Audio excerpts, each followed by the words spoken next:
Welcome to PJ news. మనతో పాటు ఈరోజు Janasena legal cell general secretary Vizag నుంచి వచ్చారు. మేడం చెప్పండి, ఇక్కడ ప్రజల స్పందన ఎలా ఉంది పిఠాపురంలో? ముందుగా అండి, మేము వైజాగ్ అనకాపల్లి ఉమ్మడి జిల్లాలకి నేను జనరల్ సెక్రటరీ ఉన్నాను. నా పేరు కర్ణం నూకరత్న కళావతి. అలాగే అందరూ కూడా లీగల్ టీం 25 మెంబర్స్ వచ్చాము జనసేన లీగల్ సెల్ టీం నుంచి.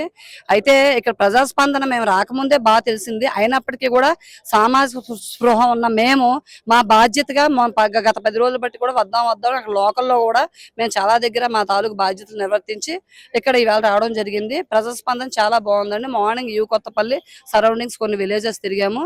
చాలా మంది కూడా మార్పు కోరుకుంటున్నారు. అలాగే సింబల్ ని కూడా బాగా ఐడెంటిఫై చేస్తున్నారు. కొన్ని చోట్ల కొంచెం విలేజ్ ఇంకా బ్యాక్గ్రౌండ్ లో కొంచెం వాళ్ళకి అర్థం కాలేదు, కానీ అర్థమయ్యేటట్టు మేము కొంతవరకు చెప్పడం అయింది. చెప్పడం వల్ల మాకు కూడా సాటిస్ఫాక్షన్ అయింది. వచ్చినందుకు మాకు కూడా కొద్దిగా గొప్ప పని దొరికింది అనిపించింది. ఇది 2 గుర్తులు ఇలా ఎంపీ ఎమ్మెల్యే క్యాండిడేట్ కి గాజు గ్లాస్ గుర్తు వేయాలని మేము చెప్పడం జరిగిందమ్మా. అంటే రీసెంట్ గా చూసుకుంటే ముద్రగడ పద్మనాభ గారు ఒక 2-3 రోజుల నుంచి కొన్ని వ్యాఖ్యలు అయితే చేస్తున్నారు. ఆయన పేరు మార్చుకుంటే ముద్రగడ పద్మనాభ రెడ్డిగా చిత్తుగా పవన్ కళ్యాణ్ ఓడిస్తా అని అంటున్నారు. జరుగుద్దంటారా? ఓడించకపోతే పేరు మార్చుకుంటా అంటున్నారు. కొత్తగా ఎందుకంటే ఆయన కొత్తగా పేరు మార్చుకోక్కర్లేదండి. మొదటి నుంచి కూడా ఆయన చేసే విచిత్రమైన లేఖలకి కూసే కారు కూతలకి ఎప్పుడో జనాలు పద్మనాభరెడ్డి అనే పేరు పెడతారండి. ఆయన కొత్తగా మార్చుకోవాల్సిన అవసరం లేదు. ఎందుకంటే ఒక కులం పేరు చెప్పి ఒక కులముద్ర వేసుకున్న ఒక కుల నాయకుడిగా ఇన్నేళ్లు కూడా ఏలిన తర్వాత కులం వాళ్ళు ఎవరు రాకూడదు అది ఇది అని చెప్పి మేమేమనుకున్నామంటే మా వయసు బట్టి అయితే ఆయన నిజంగా కుల నాయకుడు, పెద్ద నాయకుడు, ఆహా ఓహో ఈయన జాతిని ఏదో ఉద్ధరిస్తాడేమో అనుకున్నాం. కానీ జాతిని ఉద్ధరించకపోగా చాలా కించపరిచేటట్టు మాట్లాడతారండి. పవన్ కళ్యాణ్ గారు అయితే కుల మతాలకు అతీతం అండి. దానికి తగ్గట్టే మేము కూడా కుల మతాలకు పార్టీలకు అతీతంగా మేము కళ్యాణ్ గారిని ఒక మంచి చిత్తశుద్ధి నిబద్ధత ఉన్న నాయకుడిగానే గుర్తిస్తున్నాం తప్పితే ఏ రోజు కూడా కులముద్ర అయితే లేదండి. అయితే ముద్రగడ గారు లేఖలు రాస్తారు, కానీ ఒక విషయం గమనించాలి. ఆయన వయసు అనుభవం చాలా ఉంది కదా.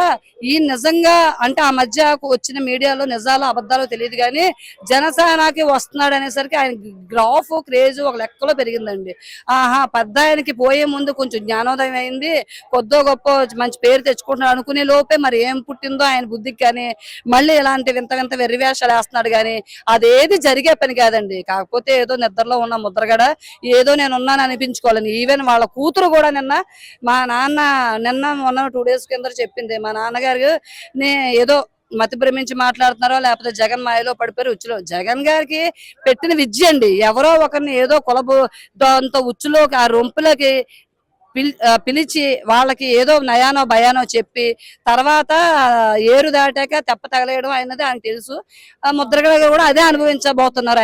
ఆయన అనుభవిస్తున్నారు. కొత్తగా ఆయన పేరు అయితే మార్చుకోకర్లేదండి. ఆయన పేరు ఎప్పుడో పద్మనాభరెడ్డిగా పెట్టేశారండి. ఆయన రెడ్డి కులానికి సంబంధించిన మనిషే కానీ కాపు కులానికి సంబంధించిన మనిషి కాదని అందరూ ఆయనతో తిరిగే వందే మాగదులు అందరూ కూడా చెప్పుకోవడం మేము వింటున్నామండి.